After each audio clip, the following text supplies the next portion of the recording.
هەناردەکردنی نەوت هەرێم بۆ بەرزترین ئاسی لە ماوەی 4 مانگی ڕابردوودا بەرز بووەتەوە، بەڵام بە پێچەوانەوە داهاتەکەی کەمی کردووە.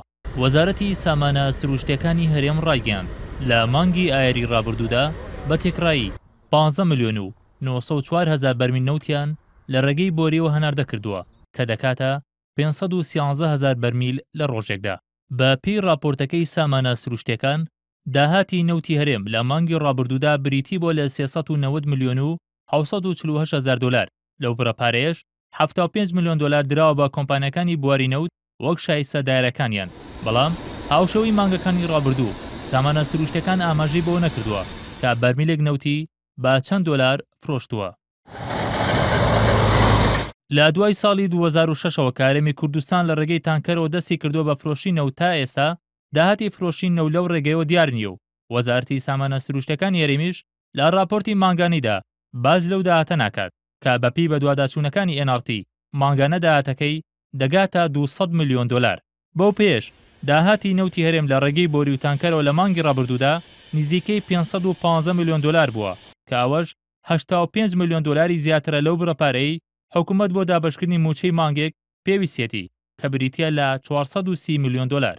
بە پێی ئامارەکانی سامانە سروشتیەکان، حکوومەت هەرێم لە مانگی یەکی ئەم ساڵدا لە ڕێگەی بۆریەوە بە بڕی 650 ملیۆن دلار نەوتی فرۆشتووە. لە مانگی دووشدا زیاتر لە 300 ملیۆن دلاری لە فرۆشی نەوتدا دەستکەوتووە.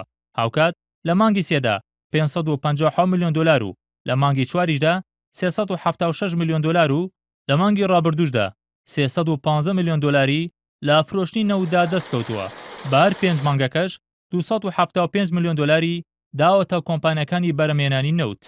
بەو پێش لە سەرەتای ئەم ساڵەوە تا ئێستا حکوومەت تەنها لە ڕێگەی بۆریەوە نزیکەی 2 ملیار دلاری لە فرۆشتنی نەوت دەستکەوتووە.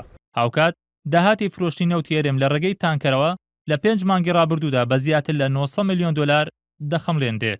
بەو پێش جگە لە داهاتی پاڵاوگەکانی نەوت لە سەرەتای ئەم ساڵەوە حکوومەت هەرێم زیاتر لە 2 ملیار و 900 ملیۆن دلاری لە فرۆشتنی نەوت لە هەردوو ڕێگەی بۆری و تانکەرەوە دەستکەوتووە کە ئەوەش بە پێی سیستمی نوێی موچە بەشی زیاتر لە 6 مانگی موچەی فەرمانبەران دەکا. بەڵام لە ئەم ساڵدا حکوومەت تەنها موچەی 4 مانگی فەرمانبەرانی هەرێمی دابەش کردووە. بەرهەم ساڵح NRT